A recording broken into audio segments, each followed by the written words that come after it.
Munugode MLA Rajagopal రెడ్డికి మంత్రి పదవి దక్కడం తథ్యమవడంతో వారి ఆశలు తీరే సూచనలు కనిపిస్తున్నాయి.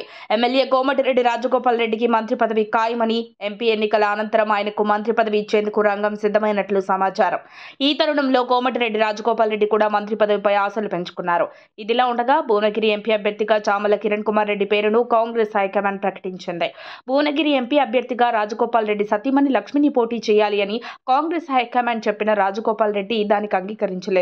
కాంగ్రెస్ హైకమాండ్ రాజగోపాల్ రెడ్డికి మంత్రి పదవి ఇస్తామని హామీ ఇచ్చిన తర్వాతే బీజేపీ నుంచి కాంగ్రెస్ లోకి తిరిగి వచ్చారని సమాచారం. అయితే ఇప్పుడు కాంగ్రెస్ అధికారంలోకి రావడంతో మంత్రి పదవి వస్తుందనే ఆశతోనే రాజగోపాల్ రెడ్డి ఉన్నారు. కోమటిరెడ్డి రాజగోపాల్ రెడ్డికి మంత్రివర్గ విస్తరణలో భాగంగా మంత్రి పదవి రావడం తథ్యం కావడంతో ఆయన ఆశలు నెరవేరే సూచనలు స్పష్టంగా కనిపిస్తున్నాయి.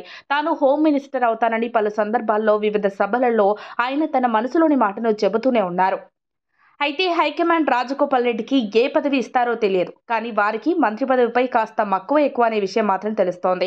పార్లమెంటు ఎన్నికల్లో సత్తా చాటాలని కాంగ్రెస్ చూస్తోంది. గెలుపు దిశగా ఎక్కువ సీట్లు సాధించి ప్రతిపక్షాలకు సవాల్ విసిరాలని భావిస్తోంది. పార్లమెంటు ఎన్నికల తర్వాత జరిగే మంత్రివర్గ విస్తరణలో భాగంగా కోమటిరెడ్డి రాజగోపాల్ రెడ్డికి మంత్రి పదవి దక్కుతుందని కాంగ్రెస్ నాయకులు అంటున్నారు. బీజేపీలోకి వెళ్లి తిరిగి సొంత గుటికి వచ్చిన కాంగ్రెస్ పార్టీలో సీనియర్గా గుర్తింపు ఉంది. కోమటిరెడ్డి బ్రదర్స్ అంటే తెలంగాణ కాంగ్రెస్ లో ఒక బ్రాండ్ నమోదు చేసుకున్నారు. అందుకే రాజగోపాల్ రెడ్డికి మంత్రి పదవి ఖాయమని స్పష్టంగా తెలుస్తోంది. మరిన్ని అప్డేట్స్ కోసం మా కాయ్ టీవీని సబ్స్క్రైబ్ చేసుకోండి. మా వీడియో కనుక మీకు నచ్చినట్లయితే లైక్ చేయండి, షేర్ చేయండి. మీ విలువైన అభిప్రాయాలను కామెంట్ బాక్స్లో తెలియజేయండి.